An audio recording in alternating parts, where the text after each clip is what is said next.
ఖమ్మం జిల్లా కల్లూరు మండలం పుల్లయ్య బంజారా గ్రామంలో ధాన్యం కొనుగోలు కేంద్రాన్ని మాజీ ఎమ్మెల్యే సండ్ర వెంకట వీరయ్య సందర్శించారు. కొనుగోలు ప్రారంభించడంలో ప్రభుత్వం జాప్యం చేస్తూ రైతులను ఇబ్బందులకు గురిచేస్తుందంటూ ఆయన ఆగ్రహం వ్యక్తం చేశారు. కొనుగోలు వెంటనే ప్రారంభించి రైతాంగాన్ని ఆదుకోవాలని, బోనస్లు, భరోసా వెంటనే చెల్లించాలంటూ కూడా డిమాండ్ చేశారు.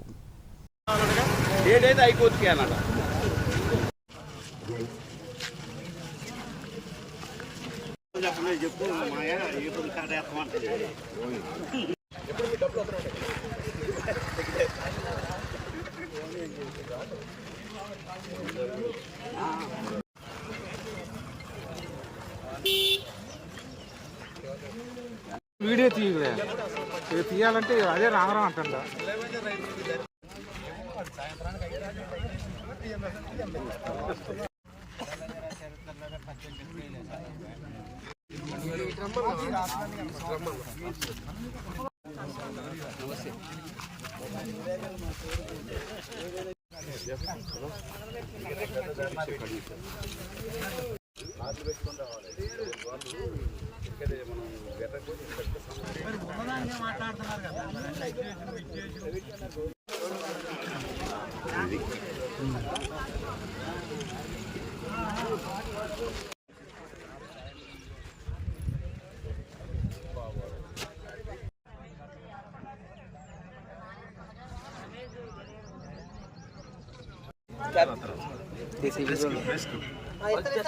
బంజారా మన్నత లేదు, కొనపోయేది లేదు.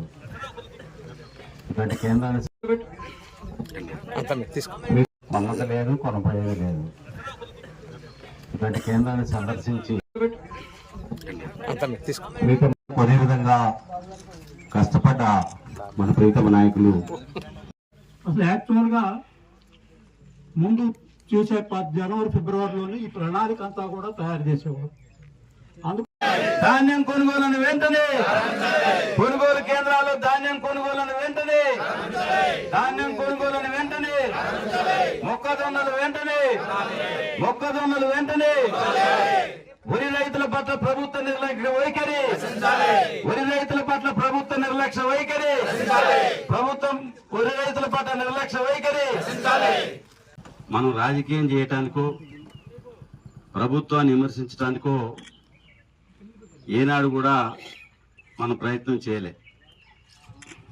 ఏప్రిల్ 2వ తారీఖున కొనుగోలు కేంద్రాలు ప్రారంభించమని ప్రభుత్వం జీవో ఇచ్చి ప్రారంభించారు. ఆల్రెడీ మీరు అక్కడ బోర్డు కూడా చూడండి, ఎమ్మెల్యే గారు ప్రారంభించినట్టుగా ఒక బోర్డు పెట్టారు ఇస్మాయిల్ భాయ్ దగ్గర. నిన్న మేము తల్లాడలో ధర్నా చేసి ఒక సెంటర్కి పోతే కొబ్బరికాయ కొట్టి పూజ చేసిన బస్తాలు అట్లనే ఉన్నాయి.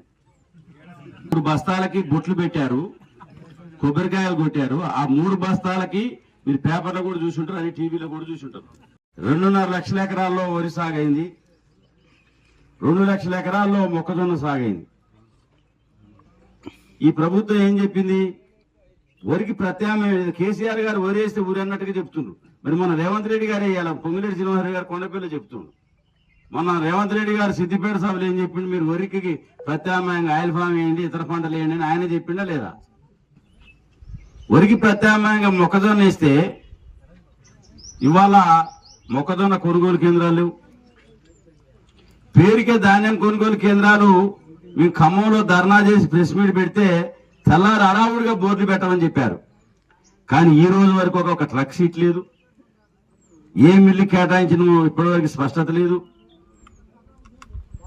మళ్ళీ పైగా ఉత్తమ్ కుమార్ రెడ్డి గారు ఏం చెప్తున్నంటే మేము బోనస్ ఇస్తామని చెప్తున్నాం అని. పోయినా ఎండాకాలం సీజనే బోనస్ ఇవ్వలే.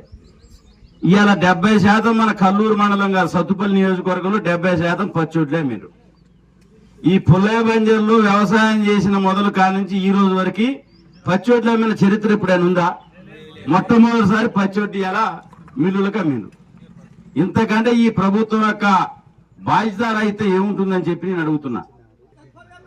ఎక్కడ కూడా ఇలా కొనుగోలు కేంద్రాలు ఎక్కడ లేవు, వెలవెలబోతున్నాయి. సత్తుపల్లి మండలంలో 90% పచ్చోట్లు అమ్మారు, పెనుబెల్లి మండలంలో 70% అమ్మిండ్రు. మన దగ్గర కూడా అదే పరిస్థితి. కారణం ఏంటంటే ఈ ప్రభుత్వం ముందుకు రాకపోవటం, వచ్చినా కూడా కింటాకు 5 కేజీల నుంచి 10 కేజీలు తరుగులు తీస్తున్నారనే ఒక బాధ.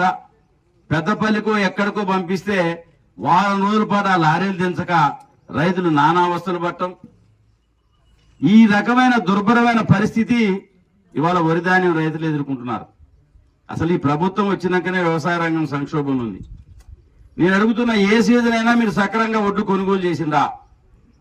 ఇవాళ మీరు ధర్నాకు పిలిపించి సెంటర్కి వస్తున్నామని చెప్పగానే ఓ 2 లారీలకు ఏదో ఖాతా వేసిందట. అసలు మీకు ముందు చూపేందుకు లేదు. అదే కేసీఆర్ గారు ముఖ్యమంత్రిగా ఉంటే వరి కోతలు ప్రారంభానికి 4 రోజుల ముందే సమీక్ష పెట్టేవాడు. సివిల్ సప్లై అధికారులని, కోఆపరేటివ్ సెంట్రల్ బ్యాంక్ని, డిసిఎంఎస్ని, ఐకేపీ సెంటర్లని సన్నద్ధం చేసి ఆ అధికారులను సిద్ధం చేసి కావాల్సిన బస్తాలు, కావాల్సిన లారీల ట్రాన్స్పోర్టు, ఏ మిల్లుకి ఏ రకంగా ధాన్యం పంపాలనో ఒక స్పష్టత ఇచ్చేవాడు. ఇవాళ ఒక్క రైస్ మిల్లు కూడా ఈ ధాన్యం దింపుకునే పరిస్థితి లేదు. వాళ్ళు ఏం చెప్తున్నారు? మా దగ్గరే 30 లక్షల మెట్రిక్ టన్నుల బియ్యం గత సంవత్సరానికి నిల్వ ఉన్నాయి, ప్రభుత్వం తీసుకోలే, మాకు ఖాళీ లేదు, మేము ఏడబెట్టుకోవాలని వాళ్ళు చెప్తున్నారు. అంటే ఇంతకంటే బాధ్యత రహిత ఈ ప్రభుత్వానికి లేదు. వరి రైతులకు ఉరితాడు బిగించిన ఘనత ఈ రేవంత్ రెడ్డి గారి ప్రభుత్వానికి దక్కుతుంది. ఈ జిల్లాలో 3 మంత్రులు ఉన్నారు. వ్యవసాయ శాఖ మంత్రి గారు కూడా నిన్న సమీక్ష చేసిండు. అసలు కోతలు ఎప్పుడు వచ్చినాయి? కోతలు ఎప్పుడు వచ్చినాయి? నిన్న సమీక్ష చేయడం ఏంటి? రేపు మనం కలెక్టరేట్ ముందు ధర్నాకు పిలిపించినాం, మహాధర్నా రేపు పిలిపించినాం.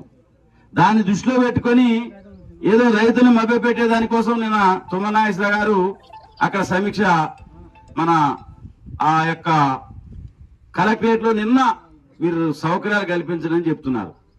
మొక్కజొన్నలు ఎప్పుడు వచ్చినాయి? నిన్న పొంగులేటి శ్రీనివాసరెడ్డి గారు ఆ నియోజకవర్గంలో నేలకొండపల్లిలో కొనుగోలు కేంద్రం ప్రారంభించడం వరకే తల్లాళ్ళు 4000 ఎకరాల మొక్కజొన్న వేస్తే ఒక్క కొనుగోలు సెంటర్ పెట్టలే. మొక్కజొన్న ఒక్క కొనుగోలు కేంద్రం కూడా మొక్కజొన్నలు పెట్టలే. ఇవాళ